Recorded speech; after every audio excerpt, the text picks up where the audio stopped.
I'm Ann Olson with Benton County, and my office is in Foley with 4-H. And then we have... My name is Danielle Ganji, and I'm the Extension Educator in Sherburne County. And my name's Liam Barnes, and I'm the Extension Educator in Wright County. And we have a special guest speaker tonight. Yes, good evening. My name's Cheryl Adcock, and I work for the Bureau of Land Management and Forest Service out of Oregon. Maybe you could introduce yourselves and tell us like one thing that you have already made, maybe outside on a fire or something like that. But maybe just your name, your county, and something you've made, and something you might want to try. How about that? So I'll just call on you to make it easier, but I know I can tell you that I've made grilled cheese sandwiches with those big iron things that you close up. I know they have a name. Veggie pies is what I call them. Exactly. And then bread with like pie filling. Nom. So those, and then the other thing is always making like the potato things with the cheese and the onions and all that stuff added. But I'm always up for trying new things because I know people make a lot of crazy things that I've never thought of. But Lucy, would you share like where you're from? And my name's Lucy. I'm from Broughton, Minnesota, and I've made marshmallows on the fire. Excellent. Thanks, Lucy. I want to burn a hot dog on a fire. Or do you want to do a hot dog on a fire or marshmallows? You do whichever one you want. Tell them where you're from. Hutchinson. Cool. Excellent. Okay, how about Sadie? What county do we live in? Minnesota. McLeod. What would you like to make? Yeah. Marshmallows. My name is Lizzie. I'm from Renville County, and we've made hamburgers on the grill. Excellent. All right.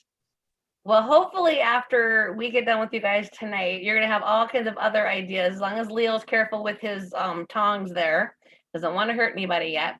And I'm going to go ahead and share my screen so you guys can hear from Danielle. But one of the things that hopefully you noticed in your kit were some recipe cards. Only one of the recipe cards wasn't actually a recipe. It was this list of fire starter ideas. So if you want to use that as a reference when you're doing your scavenger hunt, just throughout your home here, you can go ahead and pull that card out. Hopefully you guys have picked up your kits. If you haven't, that's okay. It's on the screen there for you to reference as well.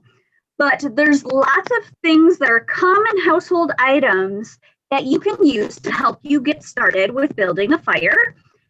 Because that's the first step for outdoor cooking. You need some sort of a heat source to cook your food, right? So what we're gonna do now is when I tell you to go, everybody's going to turn their videos off, and you have about 5 minutes, I'll set a timer, to find some things at home around your house, you can ask your parents for help, that you could use to make a homemade fire starter. Then, as soon as you found something that you can use, come back to the computer, turn your video on, and then we'll share what our ideas were with each other. All right, are there any questions before we get started? Leo, I see you raising your hand. I have a fire starter. I'm gonna need to find it. You don't even have to find it, you already have one? No, yeah, I do have one, but I'm gonna need to find it. Okay, well, good luck. Hopefully you're able to find it in 5 minutes. Yeah, you gotta be quick. Where is it? Any other questions before we get going? Said I'm really good at finding wood. Okay, that's going to be a good skill to have here. So I'll set my timer now. Turn your video off, and then when you find stuff, come back and put your video on so we know you've completed your mission. Pine cone. Nice, good find. That's a great fire starter. Oh, I see we have some more people that are back. All right. Leo and Lizzie, Leo's already showing off some of his finds here. Nice. Lucy, you found several pine cones. Wow. Oh, Lizzie's got some hand sanitizer and Vaseline. Nice. And cardboard, it looks like. Oh, yeah, a little toilet paper tube. Oh, so does Leo. Oh, and I think he's eating one of his fire starters too. I love it. Edible fire starters are some of my favorites. They're multi-purpose. And I see Sadie's video come back on. Looks like she found something too. Toilet paper tube and hand sanitizer. Nice. An egg carton. So, oh, I got one of those too. So with the egg carton, you're able to, I found around the house some like scraps of paper and not this candle, but like an old candle that was like down to the bottom.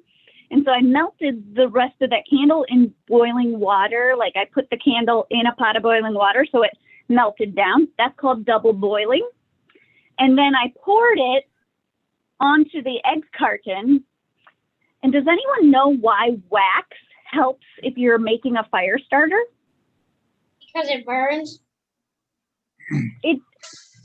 It burns and it melts. Yeah, so it helps the fire starter last even longer so that it can catch all that other stuff on fire, like the wood and things like that. Leo, do you have something, an idea? Because it melts the wood? Well, the wax itself melts.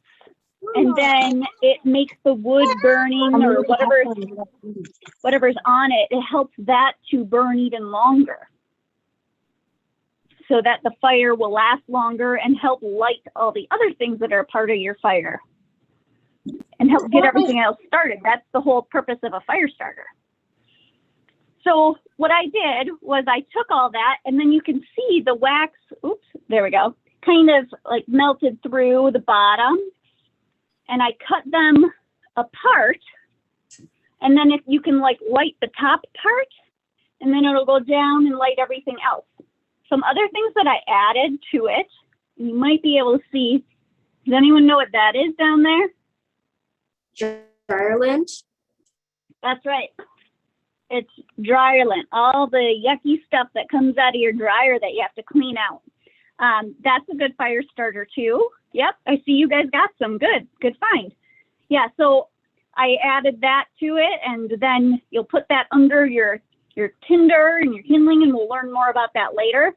And then that helps get everything else going. So were any of you surprised by some of the things that were found on your list? Lucy's shaking her head. What surprised you? Pine cones. Yep, and that's a good one too if you're like camping or something, because you can find that probably around you. The thing that surprised me was duct tape. Yes, I know that is a little bit of an unusual one. And that might not be your first choice. It might give off some fumes and things like that, but it does burn if you need something in a pinch.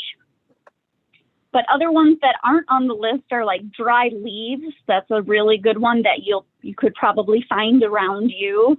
Yeah, another one that I made, a cork, like from a bottle or something like that. So I have one here, and I soaked it in rubbing alcohol, which is flammable. And I did test it out while I was camping a few weeks ago. And it didn't work as good as my egg carton fire starter, but it did light on fire. So that could be another one to try. And I did want to just share too, of course, when you're doing anything around fire, make sure you have an adult around you. You should always do this with adult supervision. But some of the homemade fire starters are kind of fun to make. And at campgrounds, some people even sell them. So it's a nice kind of tool to have. And speaking from somebody who camps quite a bit, they're really nice to have to make the whole process of starting your cooking fire go a lot quicker. Another kind of caveat I just wanted to say before we introduce Cheryl is right now, I'm sure as you all know, it's very hot outside. And because of that, across a lot of Minnesota right now, there are burn restrictions in place. So that means it's not especially safe to have a fire right now. So we would like you guys to kind of hold off on trying out your kit supplies until it's a little safer to do so and burn restrictions are lifted. So just keep that in mind. Look up your local conditions before you start doing anything with like building a fire outside. And I know Cheryl might touch on some other outdoor fire safety things, but right now with as hot as it is, we don't want to do anything that might be dangerous. So just proceed with caution at this time. All right. Next, I'm going to hand things over to Cheryl Adcock, and she's going to talk to us a little bit about her job and some fire safety. This is so much fun. Camping is so much fun, and campfires are so much fun. And so I am so glad that you guys are doing this. It's an awesome project, and I'm so glad I get to help. And I get to be the part of it that talks to you about the importance of being safe around fires. I work for the Bureau of Land Management, and with the Forest Service, we manage a lot of forests. You have a lot of state forests in Minnesota, but there's also a lot of national forests and other lands that we get to manage on behalf of you, the public. So one of the things I do as part of my job is, Lucy, do you have a question? Go ahead. How much do you have? If it's like a red flag warning and you can't cook on the campfire, you could just do it on your stove. That is absolutely right. A lot of times when you can't have a campfire, you can have a propane stove. And a red flag warning means that you're going to have hot and dry winds that are going to come in. And winds are really bad for fires because they push them in areas that we don't want them to go. Great, Lucy. You guys all know who Smokey Bear is, right? So we are talking about campfires. But the other thing we can talk about is wildfires, and campfires are something that you want. Wildfires are something that you don't want. And so you don't want your campfire to turn into a wildfire. And all these pictures are pictures that either I took or someone with me took on fires that I have been on in my career. So these are real fires and these really happen. And last year, we had over 58,000 wildfires nationally that burned over 10.2 million acres. And if you want to know what 10.2 million acres is, that's more than the entire state of Delaware, Connecticut, and New Jersey combined. So that's a lot of area that burned up in wildfires, because and 9 out of 10 wildfires actually are started by humans, by people. So it's really important that we are safe with fires. This is a fire I was on in the late 1980s in Yellowstone. And in the late 1980s, we averaged about 3.3 million acres that would catch on fire every year. And there was a lot of fires, but you only had that many. Minnesota doesn't quite have as many. You guys have about 1,500 wildfires a year, and you only usually burn. Go ahead, Leo, you have a question? No, it can be dangerous. It can be very dangerous. Why? Why do you think it's dangerous? Because if you might buy a bird of a tree that's on a fire, you might get burned. Yeah, you might get burned. That's right. Go ahead. Fires can kill people if a tree on a fire tree falls on someone. Yeah. Unfortunately, you're right. That can happen. Yeah, that's why we have to be so careful with fires. This was another fire in Yellowstone.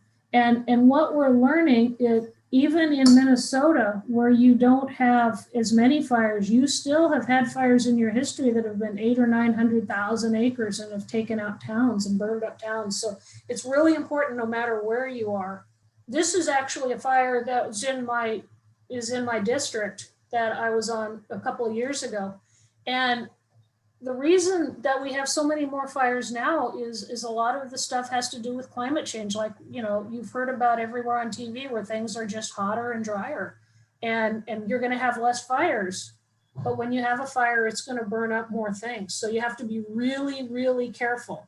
That's why, do you know, I'm just going to tell you real quick, did you know that Smokey Bear was an actual bear?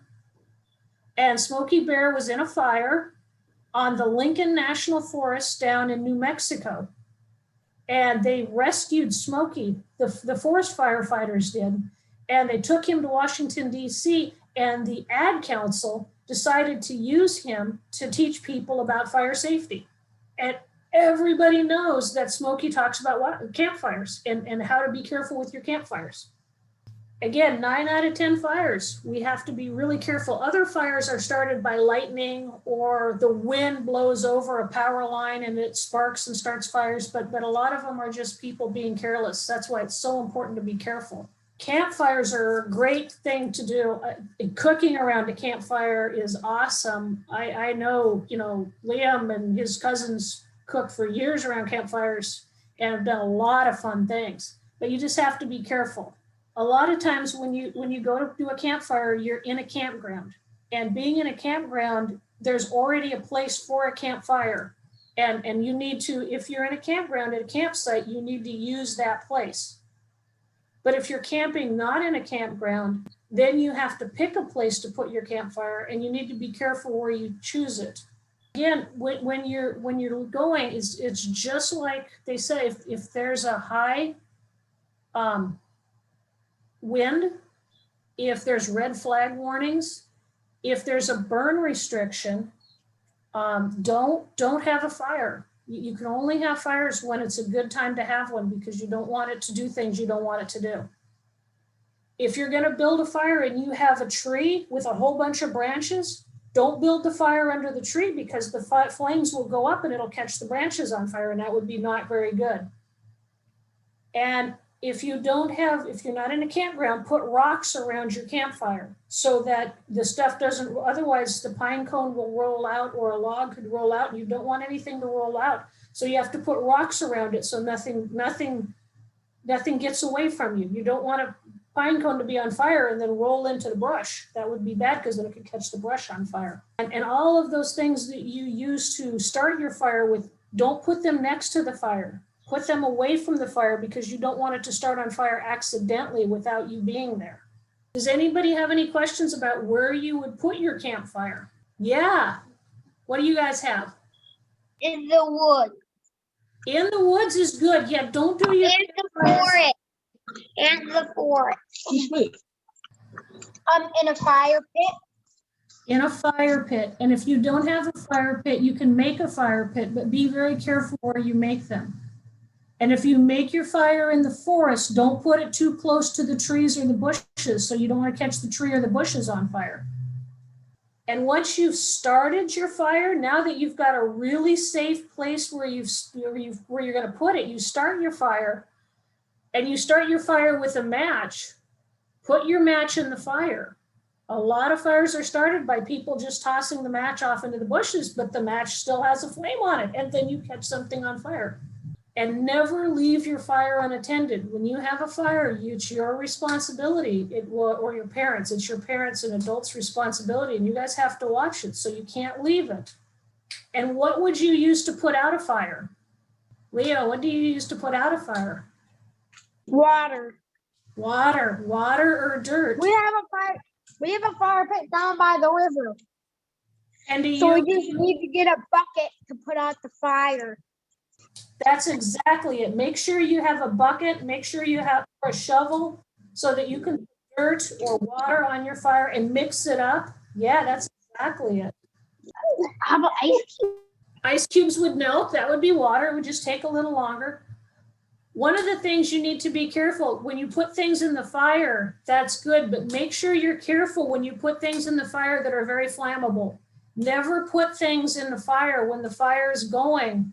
Like when you have your hand sanitizer or your bug spray, don't try to put that in the fire once the fire started, because that's really flammable, and it could actually come back to you, because if some of it's on your hand or on the ground, the fire will follow it. So be really careful about that.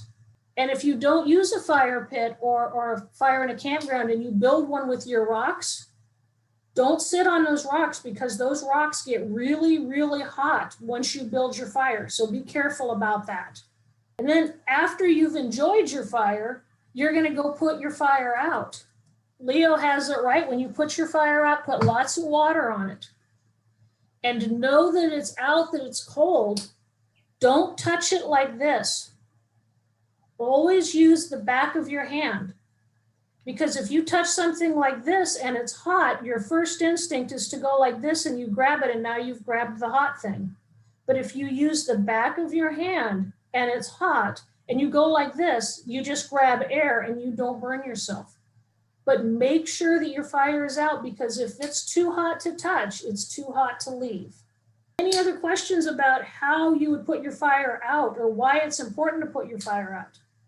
I'm going to show you kind of why it's important to put your fire out. Last year on Labor Day, and this is in my town, this is in the town I live in, we had a fire. And the fire burned up the town next to mine. It just burned the town down. And a whole bunch of fires started last year, and there were 18,000 buildings that burned down last year nationwide. And over half of those were people's houses. And you have to be so careful with fire, because it can get away from you so fast. This happened overnight. And some of the things that didn't burn down were barns. I mean, that weren't houses, were barns and businesses. This is a store. And right here was the ice box for the store. And so you just have to be so careful with fire, because I don't want to scare anybody, but it can really burn things down. Leo said that not only fire burn you, but the trees could burn you. And that's true. And we had trees that came down on roads, and it was a month before we could even get on the roads. It took us to clean up all the trees, because so many trees came down on the roads. And this was all started by one spark.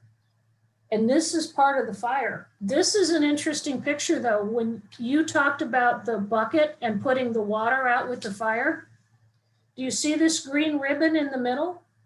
That green ribbon is where there's a stream. And there was water there. And the trees were a lot wetter. And look at that. The fire went around where the water was.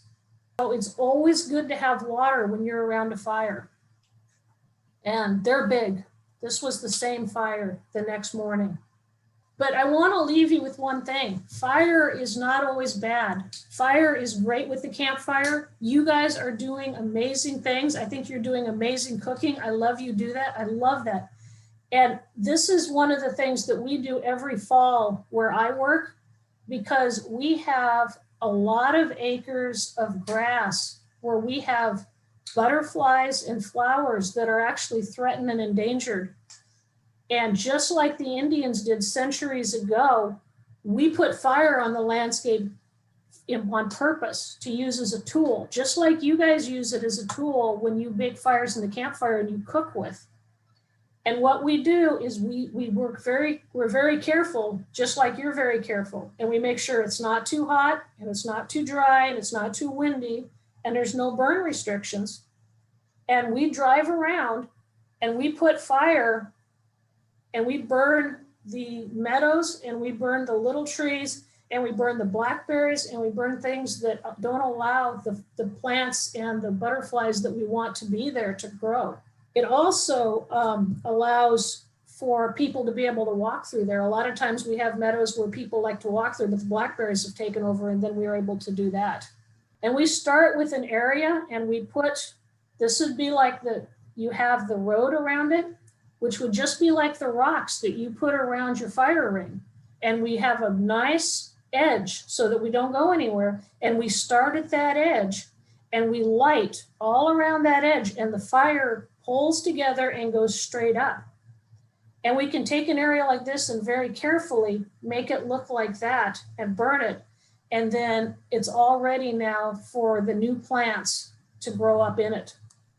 Just like the way you use fire for your cooking, which is amazing, you can use fire to prepare land for new plants and new animals. Do you have any questions about any of this? An extinguisher can put out fire? A fire extinguisher can put out fires if they're little fires, especially around your house. When you're cooking, it's really, really important to have a fire extinguisher. But why it's so important when you're camping is because if it's really hot, like it is right now in Minnesota, and you get winds and you start a fire extinguisher won't put it out because it'll get too big too fast. Kind of like on Bambi. Like one of the guys who were going hunting for the deer, then like one of the guys shot the mommy and deer, then their fire got on children and burned in the woods. Yeah, it's exactly like that. Not only would it hurt people, it hurts animals. And the forest is the animal's home. So we have to be really, really careful when you're out in the woods with fire. But if you use it safely, you can do some amazing cooking and it'll be a lot of fun. That's true. Yeah. You can make almost anything on a fire you could in your kitchen. And I wanted to point out too that in your kit, there's a Smokey the Bear campfire safety guide. And it talks about a lot of the same things that Cheryl mentioned. So if you forget something that she mentioned, you can kind of look here because it's a lot of the same stuff. It's from Smokey the Bear, so we know it's good. Well, thank you, Cheryl. Appreciate your time and sharing all that awesome information with us.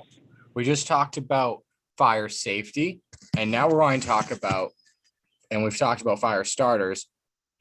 Now it's time to talk about how do you build your fire. Most successful fires start before, well, most successful fires begin before they really start, and that's in the construction. So if you guys look on that page on your screen, you can see that we have all these different designs. And if you go into your bags real quick, you'll see that you have popsicle sticks in a little Ziploc baggie. Can you guys find your popsicle sticks? Oh, I see Lizzie's got her popsicle sticks. Leo, you and Willier have theirs. Lucy, perfect. Oh, and Sadie. All right. Let's talk through each of these designs. So the first design we see is the teepee. Before we get started, does anybody see what's in the middle of all of these designs? The lean-to, the log cabin, the star, and the crisscross. Does anybody see what the commonality in the middle of all these designs are? They're leaves. They're leaves. Yeah. And they're also little sticks, right? Why do you guys think that is? Anybody have any ideas on why we'd put that in the middle? The reason is when you guys go to eat like a burger, right? Do you eat the whole burger at once? Or do you take little bites? You take little bites, right? Unless some of you have some special talents that I'd really like to see. You take little bites. So when we start a fire, we want to start with smaller sticks because they burn a little bit easier and they burn quicker and they reach their maximum heat faster, which allows us to start the bigger logs. So when you go to build your fires with your popsicle sticks, your little mock fires, what I want you to do is take 2 of those sticks and break them into smaller pieces. So how about everybody hold up to the screen with your 2 sticks and break them into smaller pieces. Look at how strong you guys are. Be careful. These might be sharp, so careful not to get a splinter or anything. Yes, be careful of your fingers. So now you should have taken all those big sticks, those 2 big sticks, and made probably about 4, maybe 5 little sticks. So to demonstrate what a fire would look like if you guys were doing it outside, I actually put together one in my backyard. We're not going to start it today because, well, we're still in a burn restriction. But if we were to start it, you can see that I have a good source of water right here. The trees are decently maintained above. I would need to clear out most of this mulch here. But other than that, it's a pretty good place to start a fire. What I did to start my fire is I took all these little branches off the trees, see right here, and we snapped them down, and then I let them dry out for a long time. And then I decided my favorite type of campfire building, I don't know if you guys can see that well, is a log cabin. So that's where you take 2 sticks and then you crisscross them on top and you put all your tinder, that's this stuff, in the middle. And then when you light it, you just light the corners and maybe you put paper, I prefer leaves, and you put them down there and then it lights up. And the nice thing about a log cabin is that as the fire burns up, is that the base shrinks down and you can just add more on top without it overflowing into your pit. You've all seen, and if Anne, maybe you could share the screen again with our little diagram of all 4 fires. You've all seen the fires that you can make for the next 3 minutes. I want you guys to try to make your little popsicles, tearing your popsicle sticks into little mock fires. You could use any of these designs, or maybe you even want to make up your own. And I'll be watching the clock. Kind of fun to play with the popsicle sticks and try out some of these designs. It's a really good idea. That works really well. I think I'm gonna have to go away from always doing a teepee, because I always do a teepee.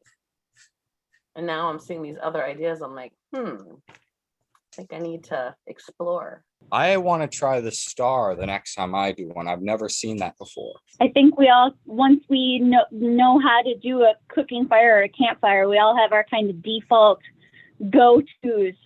My default is probably a teepee too. Or the lean-to, like the two like combined. Or the lean-to. Teepee sometimes becomes a lean-to. Yep. My husband always does the crisscross. That's what he does. I see Lucy's got her star design there. Looks good. What did you build? The Wilmer Special? That's awesome. Classic. Because look it, with an X in the middle. It's a perfect crisscross. Oh, yeah, that's great. Lizzie did a log cabin. I like the way you do things, Lizzie. Great minds think alike, huh? Exactly. But I think we're going to have everybody just quick talk about their design and why they liked it. But before that, I just wanted to remind everyone that I put into the chat a link to the Minnesota DNR website for all the fire restrictions. So you'll be able to see, if you just click on that link, if you know where you are, you'll be able to see it so you know what's safe and what's not. And that site's always there. Okay, so how about we start with Lucy? Lucy, do you want to talk about your design a little bit? Did the star design, and I thought it looked kind of cool. Yeah. Have you built fires before? No, usually my mom and my dad do. So, but you built them with your mom and dad, right? Or now you can. Now you can. Do they usually use a star method? TP. TP. Mm-hmm. Maybe now you'll have to try the star method next time. You want to talk about your designs? Mine design is crisscross with a long one on top. Since I have one extra. If I had 2 extras, I could have made just a crisscross cabin one thingy. And Lizzie, would you like to talk about your design? I did log cabin because it looked easy. Yep, that's why I like it. So who now feels more confident about their fire making abilities? Oh, we got some hands there. Awesome. All right. Yeah. I just wanted to take a quick minute to walk you through your kits if you haven't explored them already. I see some of you have, and we're having a little fun with your grilling forks and things already. Nice. I see, I know Leo and Wilmer have theirs. I see Lucy's. Another thing I just wanted to point out on this really handy campfire safety tip sheet is on the back, or whatever side is the front, I don't know. It talks through what you need to make a fire and has some of the different designs as well.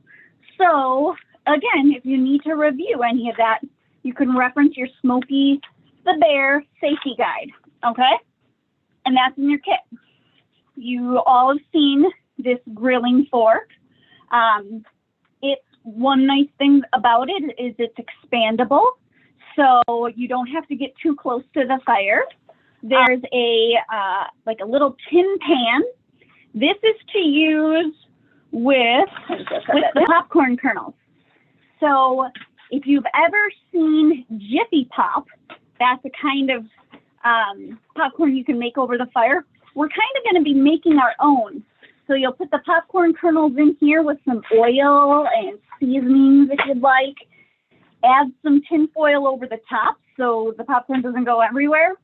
And then put it over the fire, or you can even do it on your stove, and see how that goes. One that I'm excited to try is the cake mix. And that you'll mix up. It says on here what you need to add. You just need to add water, a little oil, and an egg. And then you take an orange and you take out all the fruit part of the orange and try not to ruin the rind. Is that what it is? Yeah, of the orange, and cut off the top so you can fill the cake batter into the orange. Put the top back on the orange, wrap it up in tin foil, put it over the fire, and it makes a really cool cupcake in an orange. So, and then, probably most important of all, is this guide that we have for you, which goes over everything that's in your kit and the directions for how to do each of the recipes, and how to do some of the fire building that you need to do as well. Like I said, make sure you use that link that Liam shared earlier to make sure it's safe to do a fire so that you can cook outside, or you can give it a go and try it over a grill or on your stovetop as well, if you're really eager to try some of these. One thing that's nice is we suggest grilling a hot dog on your grilling fork because that's pretty simple. But there's lots of other things you can use this for as well. You can grill veggies, marshmallows, or anything else with this too. So it's a really handy tool to have for cooking over a fire because you can use it for lots of different things. You have the supplies you need to make those recipes. And even if they don't work the first time, don't worry. Sometimes it takes a little bit to perfect some of these recipes that are, really kind of get the hang of it. So I know some of you will be trying them for the first time, and that's okay. Sounds good. Well, enjoy testing it out and using those things. Yeah. So now that you know what's in your kit and you're looking at those things, what are some of the things you guys are planning to make and what kind of fuel? So we're going to call on you what kind of fuel are you wanting to use? Was there some kind of fire starter that you found in your home during our meeting here or something that you thought of? And then what do you want to make first? And guys, I can only see some of their faces. So if you could help calling on them, I will call on Leo maybe first. Tell her what fire starter you want to use when you start your fire. We got the lids and the wood chips and cardboard. The lid. And what are you gonna make first? This cake. It looks like both of them are planning on making the cupcake with that orange right away. What are you thinking, Lucy? I'm thinking hand sanitizer for the fuel because it's the easiest to find around home, I think, right now. And then, I don't know, popcorn maybe on the grill or the fire. How about you, Lucy? What are you thinking? What do you want to use to heat it up, and what do you want to make first? I want to make the popcorn first. Are you gonna use wood, or are you gonna use like candle with cardboard, or something? What's one of the other things that you had brought over? I'll probably use pine cones. Yes, the pine cones. Those are excellent. How about you, Sadie? What are you wanting to start your fire with, and what would you like to make first? Dry lint and Vaseline. Mm-hmm. She said dryer lint and Vaseline in case you didn't hear her. Excellent. The dryer lint's excellent. And then what do you want to cook right away? Popcorn. Okay. I know I'm motivated too about the popcorn, but also about that orange business because I've never done that before. So now I'm thinking I'm gonna have to do that. Well, it has been fun. You know, if there hadn't been such fire restrictions, we probably would have had you guys burning some stuff tonight, but we have to kind of roll with it. And looks like somebody's eating some cake mix before it's cooked up. But anyway, what we would like you guys to do is we would like to continue to do other things like this, other Zoom calls. And so I'm putting an evaluation in the link, a link to the evaluation in the chat. And if you would complete that, maybe your parents could help you. That'd be great to kind of give us some ideas of what different things you might want to learn in the future. And we're hoping to, at some point, schedule one that we're actually going to be doing some cooking. Maybe we should choose to do it more in when it's colder out. I don't know. I think just thanking Cheryl for her time, and then just remember fire safety, guys. And yeah. Don't be starting any cooking business or fires without adults knowing that you're planning to do it. You never know what's going to happen. Safety first. Safety always first. But yes, please fill out the evaluation and have fun using the kits. If you do use them too, make sure, take a picture and send it to your local educator. We'd love to see what you do. Thank you. You're welcome. Have a good night, everybody.